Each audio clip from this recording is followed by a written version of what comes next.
Right now, somewhere on your body, there are tiny muscles waiting.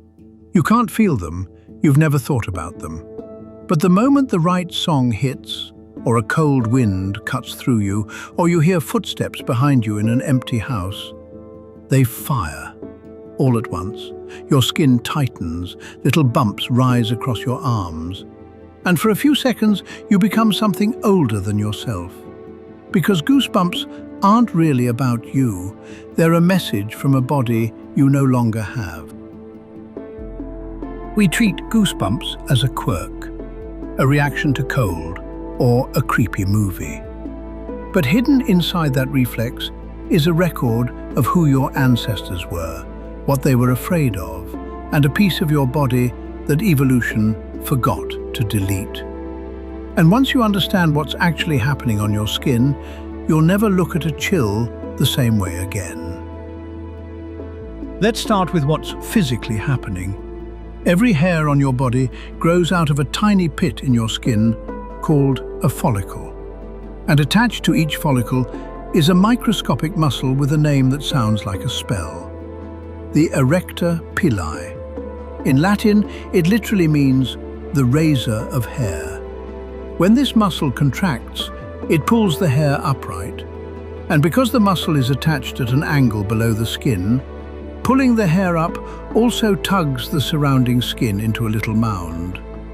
Multiply that by millions of follicles firing at once, and you get the bumpy texture we call goosebumps. The name comes from the way a plucked goose's skin looks, pale, pimpled, with the feather follicles standing out. But here's the strange part.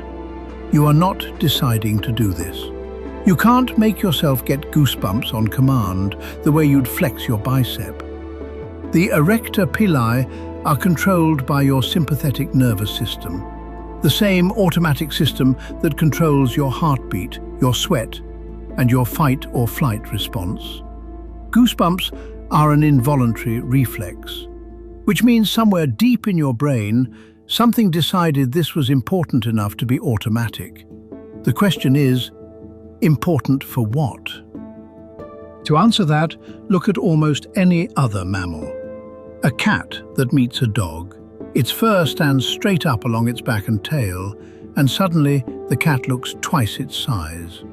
A frightened porcupine raises its quills.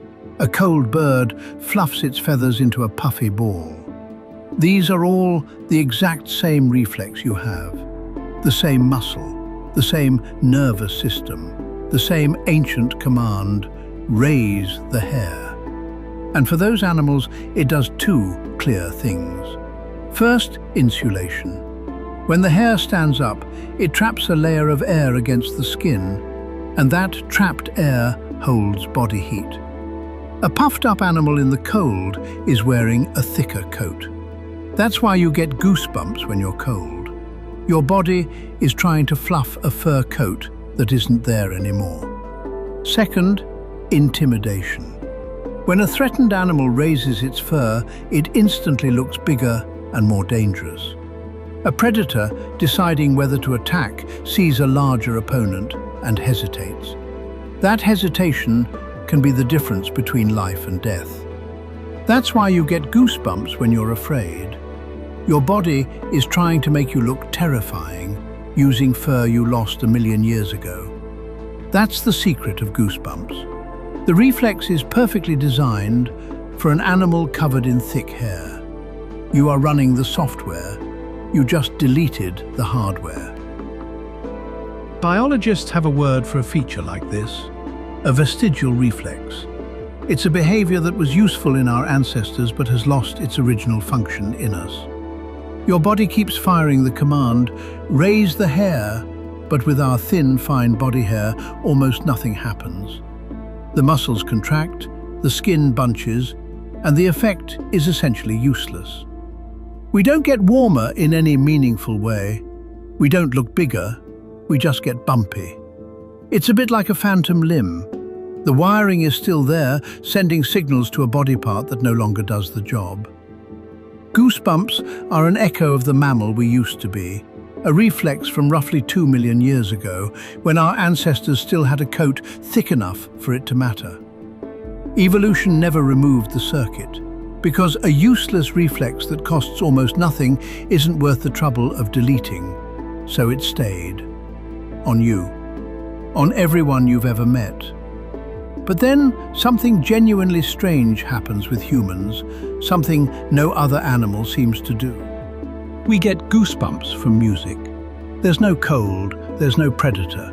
You're sitting safely in a chair, and a song swells at exactly the right moment, and a wave of bumps rushes down your arms and the back of your neck. Scientists actually have a name for this, frisson, from the French word for shiver.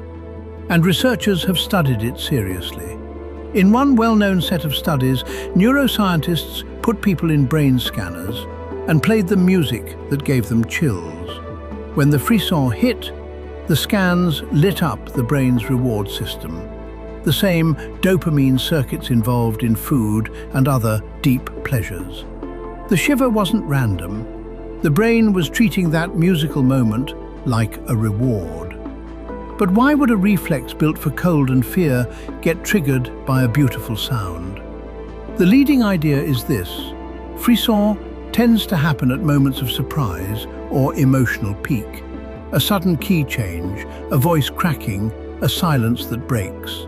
To an ancient brain, a sudden, unexpected, powerful sound could mean something important is happening, a threat, a cry, a momentous event. The same alert system that once raised our fur in danger may now fire when a song breaks our expectations. Your fear reflex got borrowed by your sense of beauty. And not everyone experiences it. Studies suggest only some people get frisson from music at all, and those who do tend to score higher on a trait psychologists call openness to experience, a deep absorption in art, imagination, and emotion. So the next time a song gives you chills, that reaction is partly a window into how your particular brain is wired. For most of history, of course, nobody knew any of this. They just felt it. And they noticed something we still notice today. Goosebumps seem to come at moments that feel charged. Walking past a graveyard, sensing you're being watched, the instant before something frightening happens. So across cultures, people gave it meaning. In a lot of folklore, that sudden chill, the hair standing up on your neck for no reason, was a sign. A spirit passing, a warning. The body sensing something the mind couldn't see. We now know it's the sympathetic nervous system reacting to fear. Sometimes fear we haven't even consciously registered yet. Your body can trigger the alarm a half-second before your conscious mind catches up. Which means that eerie feeling of something's wrong isn't supernatural at all. It's your oldest survival system, raising a coat of fur you no longer have, trying to protect you the only way it remembers how. So here's what's really happening the next time bumps rise on your skin. You are not just cold, you are not just scared. For a few seconds, your body is reaching back across 2 million years, trying to make you bigger, warmer, safer. Running a program written for an animal that no longer exists. Every goosebump is a ghost, a reflex from an ancestor who needed it to survive, kept alive in a body that doesn't. We think we've left the wild behind. We live in heated rooms and listen to music for pleasure and walk past graveyards without a second thought. But your skin still remembers, and every now and then, when the cold bites or the music swells or something moves in the dark, for just a moment, it tries to give you back the fur you lost. You just never knew it was trying.